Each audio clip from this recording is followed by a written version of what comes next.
Welcome to the Yoga Therapy Hour podcast with Amy Wheeler. We're a global community of yoga therapists and related professionals who are sharing our knowledge and experience with one another to make the world a better place for all of us to thrive. On this podcast, we have deep and thought-provoking conversations that we hope will nourish you and make you feel more connected to yourself and to others. Feel free to continue these conversations on our private Facebook group called Yoga Therapy Hour Podcast with Amy Wheeler, and listen at the end of the podcast each week as we'll be giving away a special gift. Remember, we have a mobile app coming out May 2nd, 2022 that tracks mental health and so much more using the foundations of yoga and Ayurveda. Today on the podcast, I welcome Lisa Kaley-Isley. Welcome, Lisa. So nice to have you. Thank you, Amy. Nice to be here.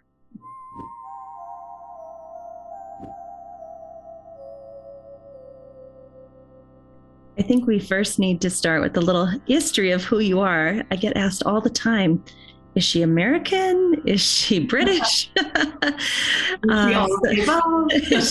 She's a world traveler. So my understanding is that you were a psychologist at Colorado Children's Hospital for many years and like head of the department there. Is that correct? Yeah, I was the chief of psychology. Yeah. And then you and your husband moved to London. And how many years did you live in London, and why did you move to London briefly? It's not brief, but I'll make it brief. Okay. We went for a year. I was going to do a sabbatical because I had just been promoted up. I'd been the chief of psychology only for 2 years, and it's kind of my dream job. And I thought, this is not the time to leave. But I thought I'd take a 1-year sabbatical, and that turned into 10 years. Oh, my goodness.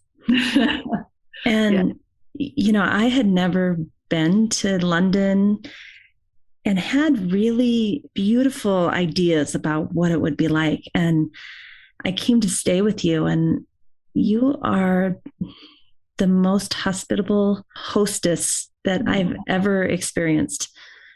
I was, when you have a colleague that you don't know very well and you take them into your home and feed them and attend to them 24/7. It's a big deal. And I just want to thank you that my experience in London, because of you and your home and your husband and your kitty cats and all the beautiful places that you took us, I just have such warm memories and the snuggly bed that I got. So it's a skill to be able to be that gracious of a hostess. And you are 100% that.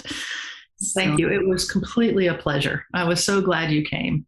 It was really a delight. When you were in London, you worked for Yoga Campus. Can you tell us a little bit about that? And then we'll move to the Netherlands, where you went next. Yeah, sure. So when I was at Children's Hospital, the person that I worked with, I was on the search committee for our chair of the Department of Psychiatry and Behavioral Sciences. And when we recruited this woman in, she had been doing yoga since she was a teenager. And she had been at National Jewish Hospital, which is another big hospital in Denver, Colorado.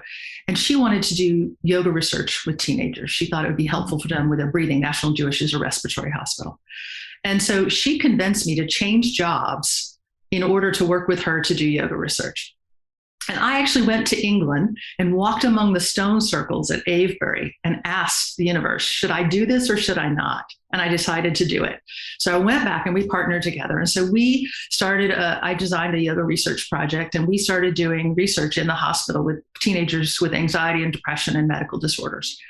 And then she got a member of the board of directors of the hospital to give money for a grant to hire people to create what they call the Ponzio Creative Arts Therapy Program. So we had art, music, dance, and yoga therapists. And we provided all of those modalities in the Department of Psychiatry and Behavioral Sciences and in the medical departments. And so that funded my job as a yoga therapy researcher and a yoga therapist. So we were really facilitating doing yoga therapy individually and in groups and in research at Children's. Before I left, I went to the Himalayan Institute, and I met this woman that I had met in India there just by chance. And she said, Gary Kraftsow is offering this new yoga therapy training course. Before, he always required you to do 500 hours with him before you could do the therapy course. And she said, he's going to try. He may do it once. People who have 500 hours that he'll accept, he'll let them into his teacher training. We'll do this 200-hour foundation course in September. And this was July. So I took like 2 of my last week before I quit. I went to Mount Madonna in California. I studied with Gary Kraftsow. I went, oh no, this is what I'm going to do. So once I moved to London, I went back and forth to California studying yoga therapy. Oh my goodness. And so that was my sabbatical year, was studying yoga therapy. After having called myself a yoga therapist and kind of been practicing, I did the thing where it was emerging, this profession of ours, and studied it formally with Gary Kraftsow. And then just as I finished, Yoga Campus was starting up its yoga therapy course. And they had previously partnered with Robin Monroe, who really brought yoga therapy to England. He had partnered with some people in India, including folks we know, the Nagendras. And so he had had a yoga therapy course, and Yoga Campus had stepped in to help him run it administratively. And then he decided to just do research and step out of it, and the program went away. So they were deciding to bring it back on their own. And I got invited in because I had been running clinical training programs and research and interviewing students, and I was training psychology graduate students. So they asked me to come in and help with the interview process. And I left that meeting an auxiliary member of the board. I was going to start their new yoga therapy training clinic, and I was going to be faculty and a supervisor. And okay, that's quite a meeting. How long was that meeting? About an hour and a half. Oh my gosh. Talk about. It's just like everything, things lined up so amazingly. That's right. And I just want to say about that, so many times we are asking the universe, should I do this? Shouldn't I do that? And in my experience, the ones that have really worked out are the ones where there was such alignment, you couldn't deny it. You didn't even have to ask the question or ask. The answer was clear. Yeah. So that answer was very clear 90 minutes later. Yeah. So I'm still teaching on that course, but right before we moved to the Netherlands, I decided to step out of my leadership role on the board, and I'd started and run our yoga therapy training clinic, which at the time was the only one in England that we were aware of. And there weren't that many in other places when we first started it. But I'd been doing that. I'd been running and training people before. So that was, very natural. So we served the London community with low-cost yoga therapy while training our yoga therapy students.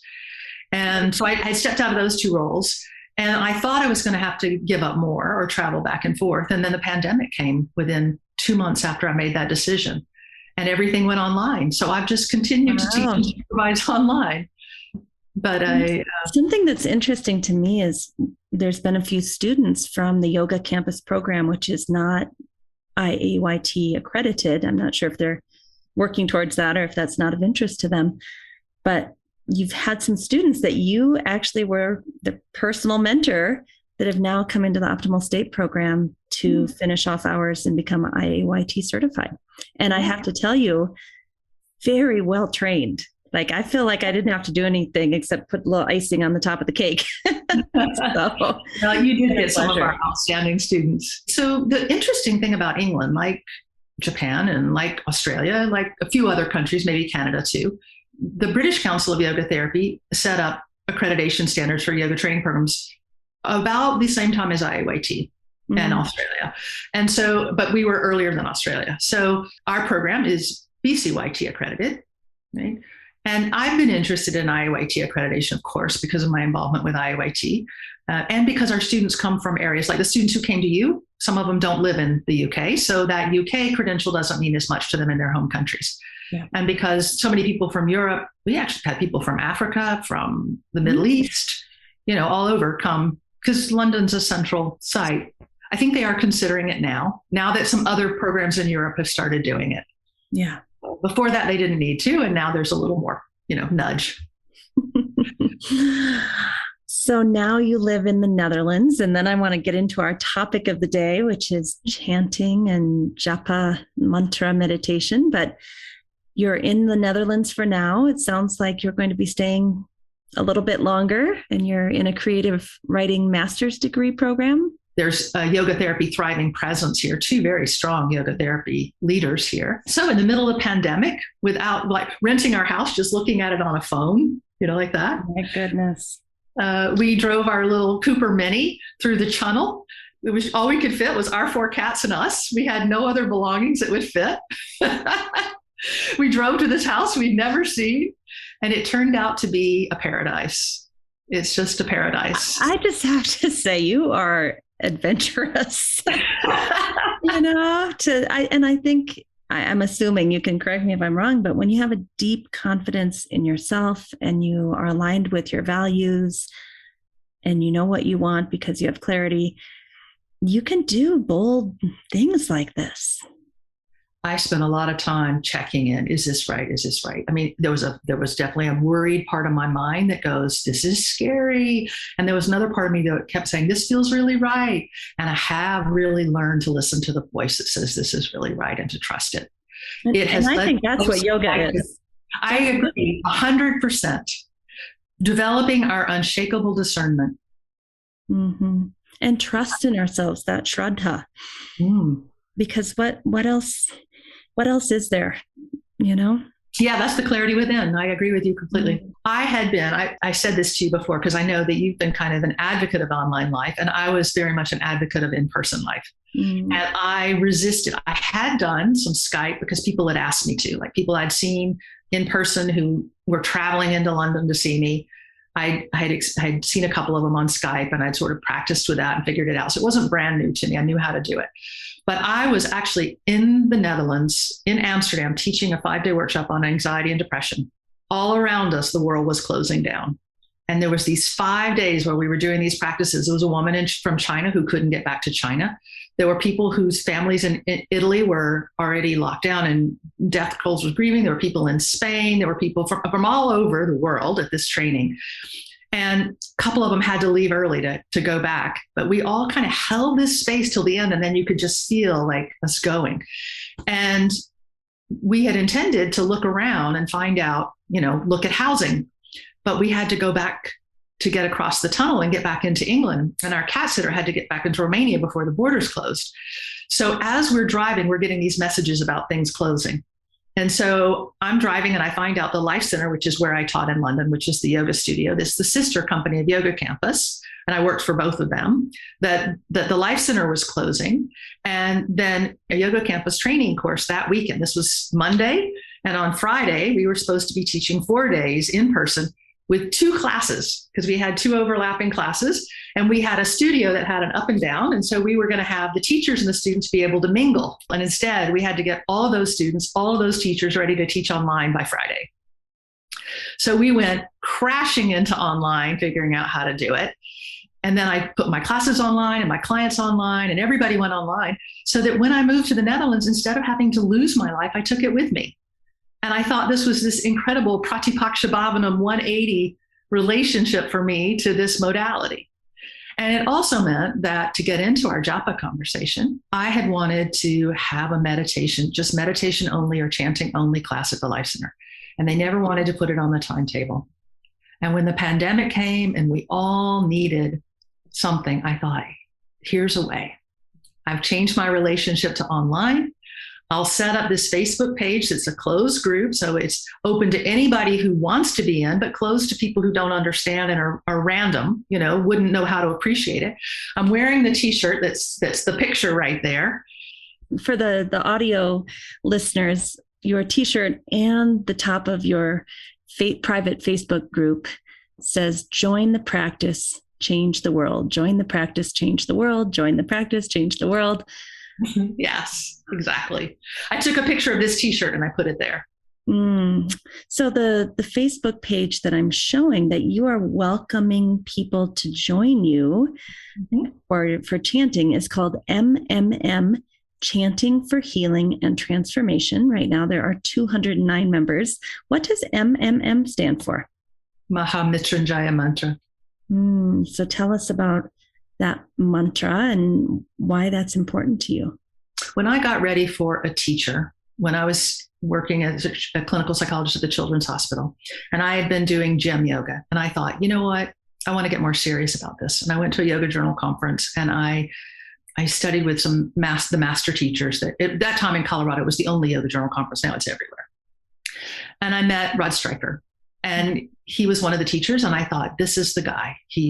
I love the way he does asana. there's pranayama, there's meditation, there's philosophy. It's the whole package. This is the whole deal. This is what I want. And I want to start studying really yoga, not just gym yoga.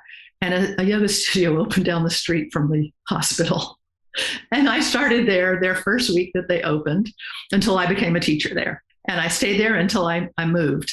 I also, at that time that I met Rod, I also met Pandit Rajmani Tigunait of the Himalayan Institute. He was coming to Colorado and doing an event, and I met him.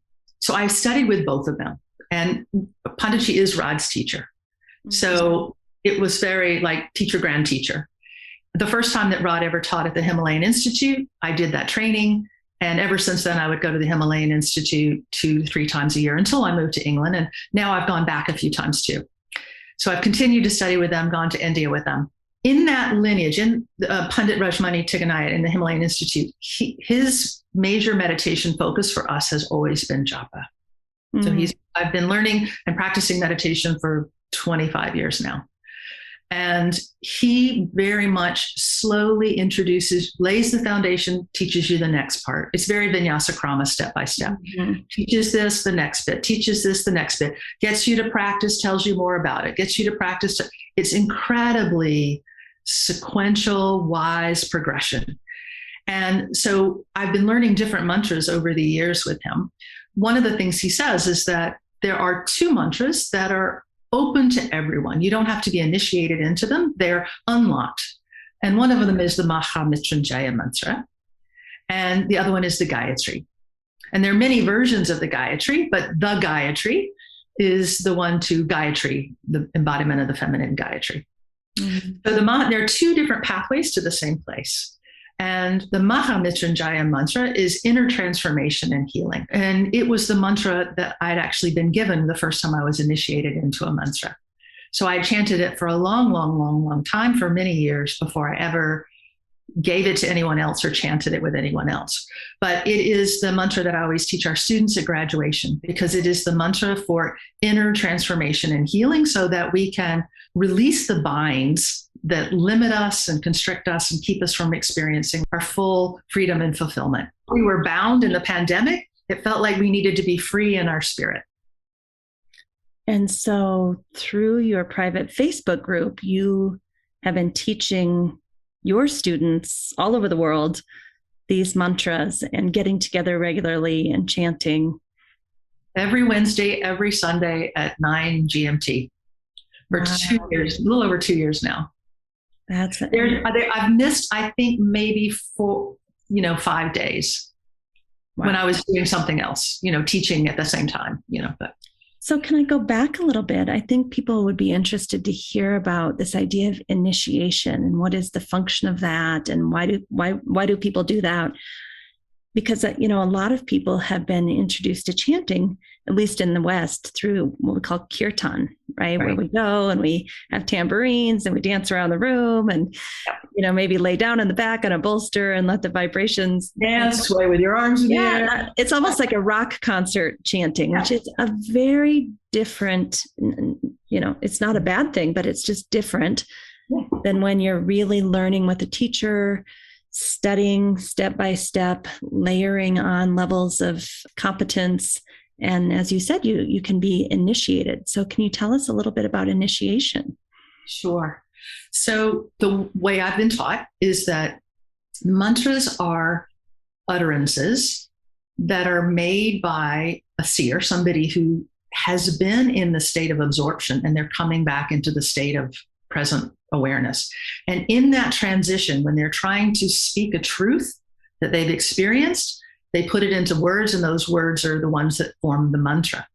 And so if you chant the mantra, they're the potential. I think of them like, for those people who read Harry Potter, like a port key, like you hold on to it and it takes you to the place. Right.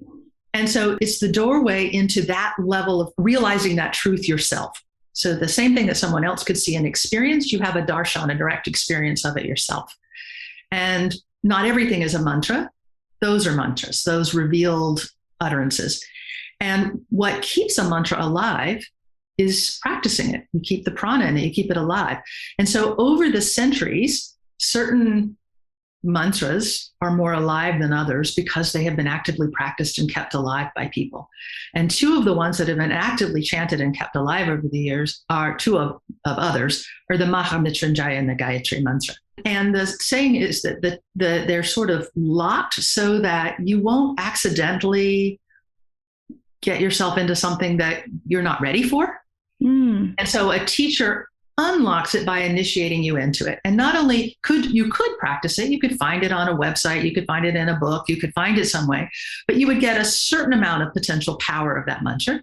But if it is seen to be good for you and a good match for you, then that lock is removed and you are initiated into it, which means it's fully flowered and opened in you. Then there's that chain of connection. Like, I've practiced it, now you've practiced it, now it's safe for you to practice. I've opened it up for you. I've removed the locks. It's yours. And that's the transmission of readiness and preparation, and also sort of removing some of the protections once we realize that it's safe for you. So that's my understanding of initiation. But the Mahamrittyunjaya and Gayatri are said to be open, that you don't even need to be an initiated. You can take them on because they're part of the common good. But initiation is this process of, as we do in yoga therapy, it's that teacher-student relationship where you know the person well enough to have an idea what would be a good match for them now. And that's why if you're going to use mantra, you need to have enough of a repertoire of mantra, and you need to have practiced it enough yourself that it's alive in you and you know what it can do, and you can really pass it to somebody else. The word that comes to mind when I hear you speaking is patience. That there is this vinyasa krama, this trying it on, then letting it kind of become imbued as part of you, going deeper with it, feeling it, sensing it, becoming it, and then eventually passing that forward. But I feel like in our society today, people don't have that kind of patience. I was in a group last night, and we've been meeting for about 3 months, and it's a 3-year program. And they're like, well, when are we going to do this? And how come we haven't done that yet? And I'm thinking, we're not even in the warm up yet, ladies. I'm thinking, slow down, you crazy child. Enjoy the journey. Yeah. Enjoy the vibrations as they become imbued inside of us, so that inner transformation can actually happen. A client I saw this week, who I've been seeing rather well once a week, sometimes twice a week for a little over a year now. And normally I would see her today, and I saw her earlier this week because we're recording at the same time. And she had written me this morning saying, if you're free, I would be happy to see you again today. And I said, well, actually, I can't today. She goes, well, no harm in asking. But she is really committed to this transformational path, and she's been doing some amazing work. And one of the things she said on Tuesday was, I've been reading this book. It's really helpful. I'm learning these things. It says this could take a long time, like 3 to 4 years, and that you're really going to become attuned to this person. So we're a year in, and I guess we've got some more to go. And I thought, wow, that's the attitude, right? That's right. This transformation takes time. And it takes dedication. And if you read the sutras, it says the more all in you are, the more dedicated you are, the faster it happens, but it still takes time. Yeah, it impacts a long time over time with devotion and love for it. That's what it takes. It's a lifelong journey, this change, this growth. And we do it because it feels good and we love it. We don't do it because I have to see some results before I'm going to believe in this. I think that's kind of the difference between maybe the Yoga Sutra attitude versus most Westerners is a lot of students want to see like, okay, where's the results? And then I'll buy in. And Yoga Sutra is saying the opposite, that how much you buy in the beginning with your Shraddha will actually determine your path of where you end up going with it.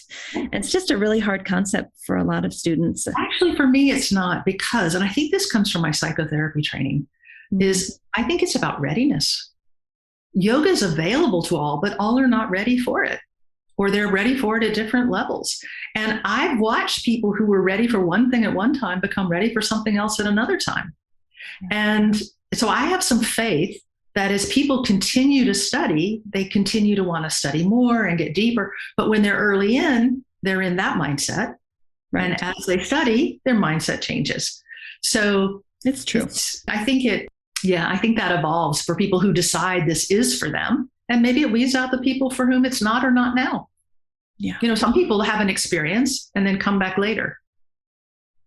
So Lisa, this was not on the list of questions. So you can. No, I know. Sorry about that. No. I sometimes go in directions and guests are like, what? Where are we going? But what do you think is happening with the inner transformation? Do you have any theory about what the mechanism is that when you chant, this starts to happen inside of you, which then transforms you? Do you have any idea, or is it kind of just mysterious? So I was looking, because I told you this right before we started recording, part of my joy in doing something that's not part of my everyday activities is I prepare for it. Mm-hmm. And preparing for it is part of what I enjoy because I learn. And usually what I prepare is not something new, although occasionally it's new. I go back to my sources and I re-steep myself in my sources so that I've re-stimulated those thoughts in my mind and they're available to draw on. And so I went back to this book, which exactly gets to the question you wanted. I'll show it for the video people and then I'll tell you for the audio people. It's called Mantra, and it's called The Power of Mantra and the Mystery of Initiation. And it's by Pandit Rajmani Tigunait. He explains this process by which he thinks this happens, which is that all things come into being through the power of light and sound. The unmanifest is manifest as light and sound. So visual image and auditory image, vibrations of light and sound. And these mantras, the ones that are really mantras, are creative energy that have power and potential in them to awaken in us what is in them. And as we chant them and become one with them, it awakens in us. And so that's why it's important what you chant, and that you chant something that you're ready for and something that you want to be aligned with and become, because this is part of the ekagraha practice, the one-pointedness, that when we narrow out all the other distractions and we get focused on the one thing, we get so focused on it that we begin to be able to be absorbed and then have a unity experience. And the unity experience is first with whatever that thing is, and then that's a portal out into everything that is. And so the more we embody these thoughts, feelings, potentials, creative potential that is in these words, the more they change us in that direction. And so I think that's how the repetition, the feeling of it, the alignment with it, the being with it, the sticking with it, you do it 108 times, you're at it for a while. You do it every day 108 times, you're at it for a while. You do it 108 times, and then one day you think, I'll go around again. And you do, 216 times.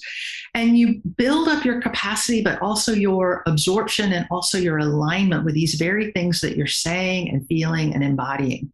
And you more and more become them. So the quality is already inside of you, but the mantra is kind of like the lighter that lights the candle for those qualities to then grow and transform you and become you. Yes, indeed. All the Shaktis are in us, but some of them are dormant. Right. And do you think anyone can become anything, or is our karma and our vasanas and our childhood, does that set us up to be able to light the fire of particular mantras more easily than others? Do you have any thoughts on that? I do. And I have a story. I know I'm answering some of your questions with long answers. I hope that's acceptable. I love it. See, this whole podcast is like sit back, have tea, fold some laundry. That's why we're here, for stories.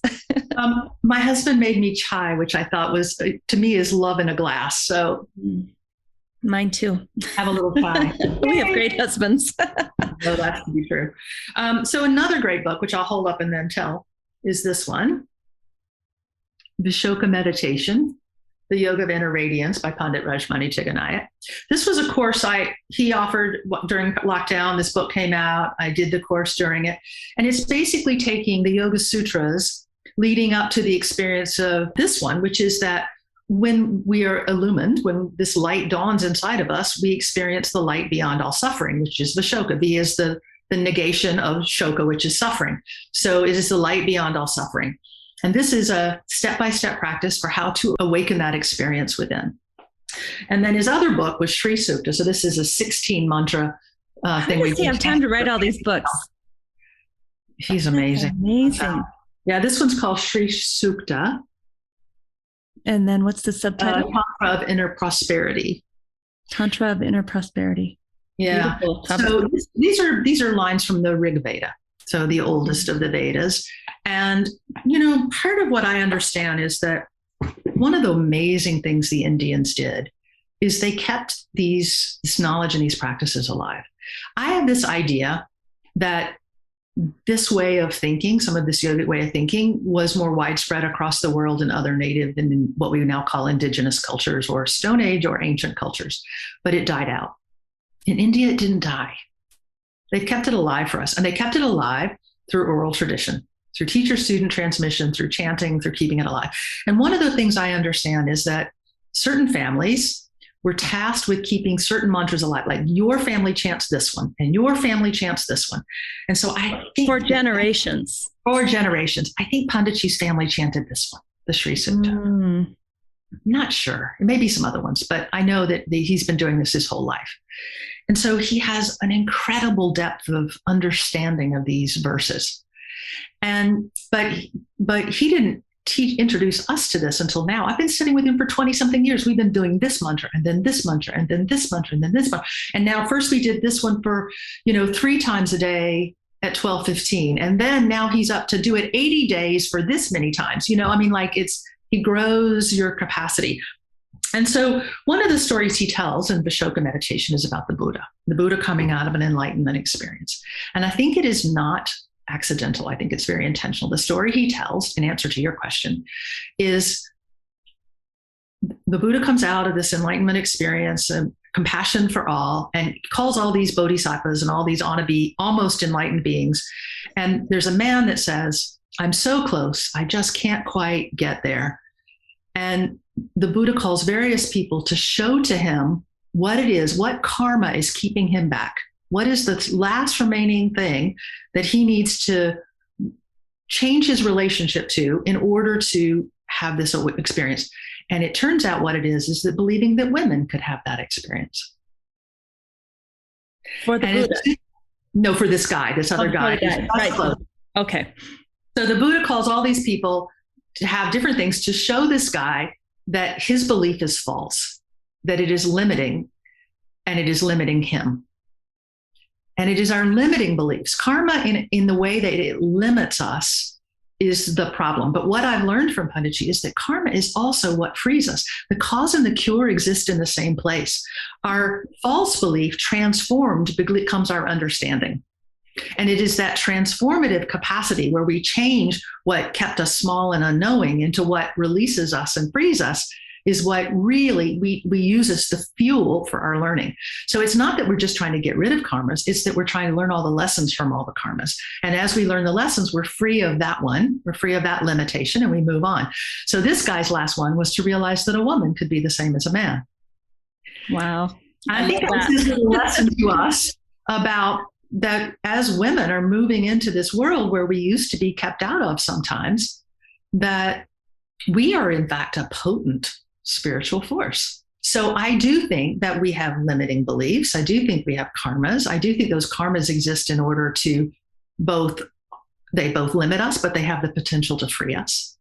And that it is how we work with them, see them, work with them, see them, work with them, see them, work with them, that we change our lives. And that's a slow and steady thing too.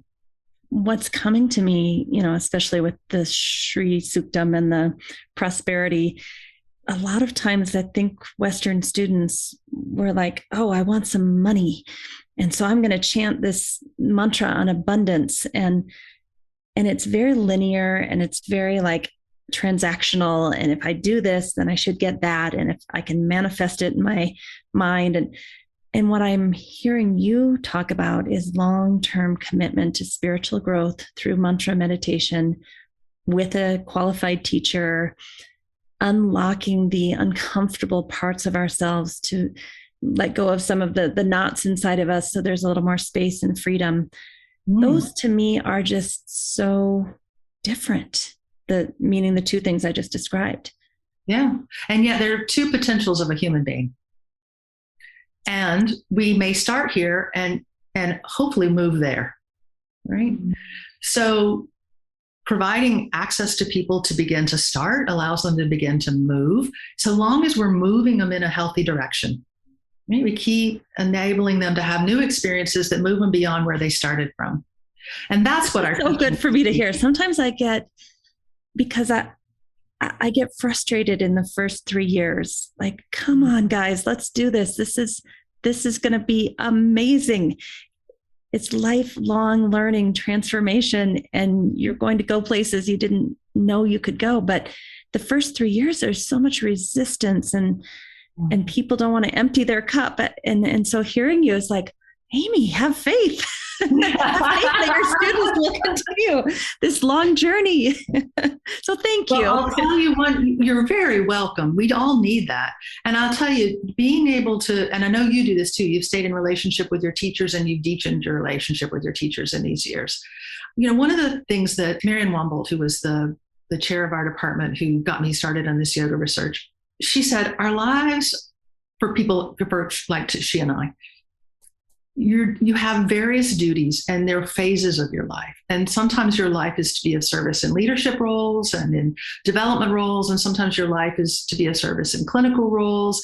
And when you feel yourself beginning to get burned in one, you can shift to the other. And so I had been very much in leadership roles. And as you know, with C-IAYT, I'd been very active and doing lots of things on a big global stage. And then the pandemic made us go like this. And one of the things that I found is that what I have done is I really feel like I've turned into the yogi in the cave. Yeah. Anybody who comes to me and wants to study with me, you are welcome, but I ain't going looking for you right now. I'm here. You can find me. If you want to find me, welcome. And I've been able to work more intensively with some people who've really stuck with me, and we've stuck together. It's this mutual commitment to each other. And I have seen people do some amazing transformation in that kind of supported environment. And so it's renewed my faith. It's renewed my faith in what's possible. And it's made me get back to that scale of one-on-one human relationship, what we can do, rather than this, what are we doing out here? And, our program is structured that way, where you have a deep relationship with your mentor, and that's where the true transformation begins. But it's really hard when people don't understand that, the traditional indigenous ways, and they want the piece of paper, or they want to check off the boxes. And I think. Yeah, I tell them, because I know what you're talking about. And what I would tell our students was, hello, you've joined a yoga therapy program. You have just put a lightning rod above your head and said, hello, I would like to change. If you didn't know that, let me tell you that now. And so I tell them that their practice is always first and foremost for them. You are learning. And by learning yourself, you'll have something to offer somebody else. If you try to shortcut that and just learn for other people, you're missing the whole middle step, and it won't be as deep and it won't be as real.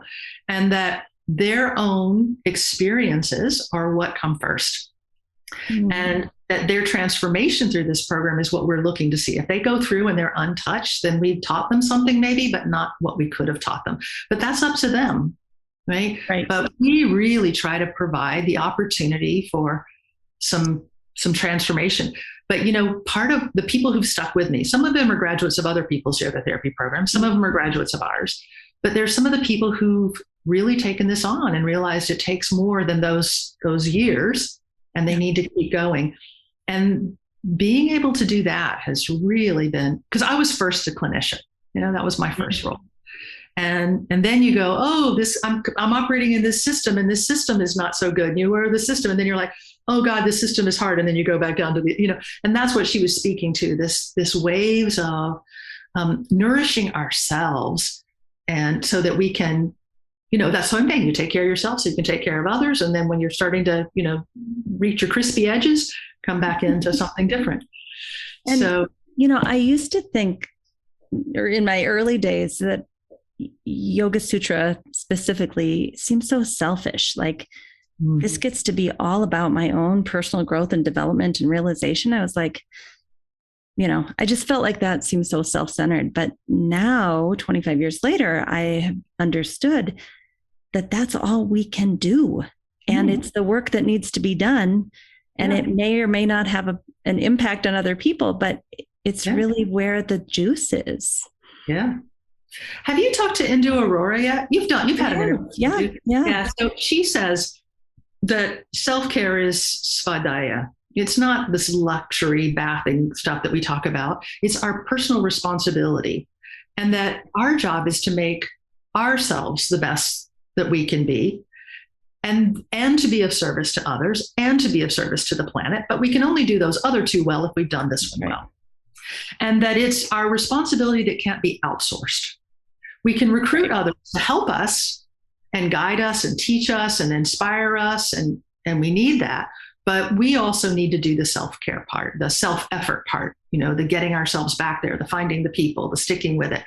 And again, I think that's one of the beauty, if I will weave this back to mantra, is that you can do it anytime, anywhere. You don't have to, have an asana mat. And I've trained myself so that in the morning, it's one of the first things I think of. I wake up, and before I get up, I think about starting my day with that reconnecting to awareness of the divine, and awareness of me wanting to cultivate these attitudes, and awareness of me wanting to do these things. And if I'm in a car, or if I'm in a beautiful spot by the beach, or if I'm sitting right here where I chant, that it's something that is portable and always with me. When I was commuting across London, I could close my eyes and do mantra. So it's this way of sort of always keeping practice part of our lives, rather than a part that's segregated off into something when we've got the right clothes and the right, stuff. And it means that we're choosing the thoughts that are in our mind, and we're choosing the attitudes that we have, and we're acting on our choices. And so I think it's, it can be something that's quite simple, that's self-care, and it's self-transformation, so that then when we are trying to help others, we're less of a mess ourselves, right? We can do it more clearly and better. We're all still going to have our own blind spots and faults and limitations and all those things that we all have. But, hopefully we've cleared up some of our mess a bit. So, and I think recovering faster from when we fall off the wagon, like, oh, I fell off. You recognize that more quickly, and you can get back on more quickly, and you have the tools to get back on the wagon. Like, it's just a beautiful way to watch yourself kind of flow through life and realize, I got off track again. Okay, I'm back. Well, you just did this hand motion that I do all the time, which is these cyclical waves, hot, rise and fall. And if you look at, we're looking at the teachings, if our true self is waves of beauty and bliss, right? If it's waves of light and sound, if that's our true state, that free waves of beauty and bliss, then we are wave-like beings living in a wave-like world. Everything around us is wave-like, and yet we think we're going to be static. It's only when we're dead. So it really is about getting better at riding the waves. And one of the things about mantra is you are syncing your breath up in a wave-like pattern. You're syncing your voice up in a wave-like pattern, and you're using that optimal physiological regulation of your breath and your heart rate and your sound in this wave-like pattern. And if you sustain that for a period of time, like you're doing a mantra like the Mahamrityunjaya mantra, that can take you 20 minutes. Okay? And what do we say about a rest pose? You need to be in it 20 minutes to change state. Or you need to, it takes time to transition from one state to another. And doing this thing with your japa beats, one step, one step, one step, one step, and you go around in a circle. So like you start one place, you end one place, you're in a different place, but you're still in the same place. And it's just this step by step, sticking with it and allowing yourself the time to change into this deeper inner place of being. And I think I'm constantly reminded that the two of the oldest definitions of yoga from the Katha Upanishad are skillful means, actually being able to do what it is we need to do in this life with skillfully and wisely, and equanimity. So being able to do it within that wave pattern that is more regulated, fluctuated, without so much extremes, or exactly as you said, being able to self-correct when we come out of it. And it's the combination of what we do and how we feel, right?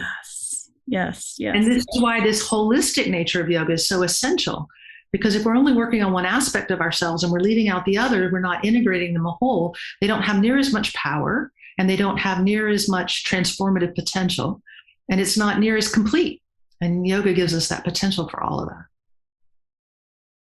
I just love what you just said, that it's what we're doing in the world, but how we're feeling while we're doing it. Being in sattva or sattvic mind while we do our duty. That's where the gold is. So, Lisa, we've already invited people to the Facebook group, the private Facebook group that they can chant with you on Wednesdays and Sundays, I believe. But you also have a website that I'm pulling up on the video version, which I want to remind everyone that starting May 2nd, 2022, we will have almost all of the video versions of past podcasts on YouTube. We're starting a whole new YouTube channel. Oh, exciting. Yeah. So it'll take some time. You are in your generative mode for sure. Well, you're in your drama phase. I feel our community needs to really tell the world what yoga therapy is and how it can be of service to the world. So we'll be putting these videos up on YouTube slowly but surely. And if you want to help us out with that, we're starting a new Patreon page because now we have 5 people working on the podcast project with all of this. And we want to create transcripts of the podcast. So we've got big plans, but we need your support. But tell us about your webpage here. Your lifetreeyoga.com is your website. Yeah. So I decided many, many years ago when I was a child that trees are my spirit guides. And I absolutely loved learning how important trees are in the yoga tradition. And so the Tree of Life and Life Tree Yoga, that's my website. And what's on here is you can join live classes. So I teach live classes on Fridays at 9 to 10:30. I still teach a 90-minute class, and it's live online. You can join by clicking on the link. I upload the recorded classes, and they're on YouTube. So you can just click on there and get the link. I also offer yoga therapy. So there's some description about yoga therapy. There's some information about me. There's some links to some articles. I need to do much more to this website, as we always need to do, but there's some ways to get in touch. I'm taking a little break from doing workshops right now because I am doing a master's. I started a new master's course in creative writing for therapeutic purposes. And that's taking some of my time. I'm absolutely loving it. It is a perfect way to do self-reflection, self-awareness. And I'm amazed at just how useful it has been. And I can really envision that I'm going to be incorporating self-reflective writing even more into my yoga therapy as I go forward. And also I've got to move house. So I'm going to put a little energy into that. But I'm maintaining the chanting page. I'm still teaching. I'm still seeing people for yoga therapy supervision and learning and enjoying part of our community. So I think a great place for people to start if they're interested is this MMM Chanting for Healing and Transformation private Facebook group. Yeah, on Facebook. The way they would join it is to go to Life Tree Yoga with Lisa on Facebook. So I also have Life Tree Yoga with Lisa on Facebook. And if you like me there, then give me a message that you want to join the chanting page, then I can invite you to join the chanting page. Life Tree Yoga with Lisa on Facebook. Yeah. Good. Yeah. It's so nice to see you, Amy. Are we done? It was nice. It was nice. I'm like you. I'm completely in my cave during this pandemic, and it's okay. It's all good. It's good we can hang out with happy. some. The Sangha is the spiritual seekers who practice together. And we're good company. Yeah, absolutely. I've often thought of joining the chanting page, but I'm retiring from my full-time job at the university in May after 25 years. Wow. And I know there's going to be a lot more space in my life now. And so I'm really reflecting on, how do I want to use that space? Great opportunity. So you may see me. I'll tell you one more funny story if we've got time. Do we have time? Sure. Last one. So my very first yoga therapy client when I was in Colorado and I was teaching at Samadhi Center for Yoga, my very first yoga therapy client who wanted a mantra, I initiated her into the Mahamrityunjaya mantra. And at that time, it was my first time doing that. But I felt like she was ready and it was what would be good for her. And then I moved and occasionally I saw her on Facebook, but I hadn't talked to her. And then during the pandemic, she said she thought, what was that mantra? I need to find Lisa and I need to find that mantra. And she looked online and she saw me chanting on that Facebook page. And then she got in touch with me, and I talked to her a couple of weeks ago. It was the first time I talked to her in over 12 years, or 11 years, I guess at this point, 12 years, because she was going into a surgery, and she'd been wake up in the morning. She said, I wake up at 3 a.m. sometimes. So I'm thinking of you being far away time zones. She's far away time zone. She said, I wake up at 3 a.m. I turn on Facebook, you're chanting, and I just listen. Yeah. So it's possible, whatever your time zone, wherever you are. And then the recorded versions are there too, if people want to listen recorded. Well, and it really brings us to the final note of the podcast. And maybe I'll read some of it. I was telling Lisa that I send out these questions, and never have I had someone write such a beautiful prose on these questions. It was really lovely to read. And so one of the questions is, at the end of your life, what do you want to know in your heart? Can I read what you wrote? Sure. You sure?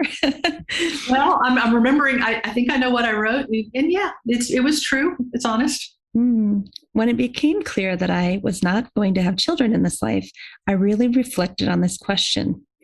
The answer was to keep doing what I'm already doing my best to live my life well and with few regrets as possible, to continue to learn and grow, and to endeavor to be a positive experience in the lives of others. There have been many moments in my life when I thought, if I do nothing else, at least I've done this good thing for myself and someone else. Whatever legacy I leave will be in the lives of the people with whom I have interacted with, and I hope as much as possible that is positive. Where it is not, I endeavor to make amends. I hope they'll say I was kind, that in my presence they felt more calm and capable. I love that. That was very touching to me. And I can say that you have done that in your relationship with me. So thank you so much. You're welcome. Thank you, Amy. That's good to know. My teacher says that in this life, we have 3 duties. The first one is to learn all we can from those who've gone before. The second one is to learn all we can through our own practice and experience. And the third is to pass that on. And so it is in our relationships with others that we, through our lived experience, we let people, we are either a force for harm or a force for good. So try to be as much as possible a force for good. So thank you for giving me a chance to speak with you and share some ideas about chanting so that people might get interested, because I think it's a force for good. Absolutely. Thank you so much, Lisa. You're welcome. Thank you, Amy. Pleasure to see you. It's been too long. It has. Thank you, Lisa Kaley-Isley, for visiting with us today about mantra, meditation, japa, and just being brave in the world and taking risks and listening to your heart, moving forward through life with that deep, deep self-trust and listening to your inner voice. It's really an inspiration for all of us to know that it's possible to live the way that you and Jonathan are choosing to live. I can't help but want to say a few more things. You're in a creative writing degree right now, or Lisa is. And some of the things she wrote were really, really touching. And I just want to read a few more of them because they're so beautiful. Lisa says, yoga is about how to be fully human. It is wisdom for all of us. It is a natural extension of the yamas and the niyamas, and about how to live in harmony with the integrity in the realities of life. Lisa says, I always say I'm a teacher for those who want to study and practice with me, whoever they are, whatever their background or current conditions, so long as I have the ability to offer something of benefit to them. So that was one thing that I wanted to share that she had written to some of my questions, and I thought it was beautiful. And then one more. I was reading all of these yesterday and hoping we'd get to them in the interview, but sometimes the interview just goes too quickly. So here's another quote from Lisa. I have become very aware of the cyclical nature of things. The nature of Mother Nature is to vary between the guna extremes. I feel we are always in the middle of what has come before and what has come after. A lot of my focus is about how to tune into the patterns and changing rhythms and to be willing to adapt to change and to stay aligned with what serves me and others and the planet. Yoga is rooted in the same evolution. Lisa continues, I'm encouraged that more people who have been studying yoga for a while want to go more deeply and broadly into the practices and philosophy. The practice awakens within us a desire to continue to learn, and we share it as we continue to learn as well. So with that, I think we'll end for today. One thing that Lisa kind of made more alive inside me was to have hope with our students that sometimes the first year of studies is the hardest, to help people learn how to empty their cup so that they can actually come with a new, fresh attitude and willing to learn. And that as they deepen their studies with us, it gets easier and easier because their lives transform and they become invested in a long-term spiritual growth. They're no longer just interested in getting the piece of paper or the certificate, and they're starting to feel better. They're starting to do good work in the world. Suddenly, their life has more meaning and purpose and is more sustainable. So that's really what I took away from our conversation today, was it's okay if the first year of training is hard. It will get easier for all of us. Thank you for listening. And again, as I said, we're starting a new Patreon page so that we can offer not only the audios on all major podcast platforms, but also we are moving to YouTube with the videos of many of the past episodes, which will gradually upload onto YouTube. And we're going to Patreon, which is going to have full audio and video libraries plus bonus content. And one of our goals with Patreon is to start having transcripts of each and every episode. So head on over to Patreon. The page is called Optimal State and Yoga Therapy Hour Patreon page. And we'd love to have you support our work in the world. We appreciate that you are a loyal listener to the Yoga Therapy Hour podcast. We'd like to give you a gift each week of an infographic. All you have to do is sign up in the show notes below, and it will be sent to you each week. Thank you for listening. We really appreciate you. Thank you for listening to our show today. If you enjoyed this podcast, please share the episode with a friend or colleague. We're so grateful you're willing to share. Also, you could write us a review on most major platforms that host podcasts. Give us 5 stars if you appreciate the show and tell us what you love so that we can do more of that. Finally, we support several nonprofit organizations through this podcast. See the show notes to understand how you can help. If you'd like to be a guest or a sponsor for this program, contact us at the email welcome@theoptimalstate.com. welcome@theoptimalstate.com. And finally, a special thank you to our team here at Optimal State. We are truly a global family. George Mantuan, one of our executive producers. Adam Satchel, senior media producer and sound engineer from the Philippines. Krishna Panchal, a producer from Canada. Modupe Abdullahi, who does the show notes and is an editor for us from Nigeria. And Peter Morley, who wrote and produced the music for this show, who lives in Australia. Find more about Peter's work at www.zenmusic.biz. Thank you for listening. We'll see you next time.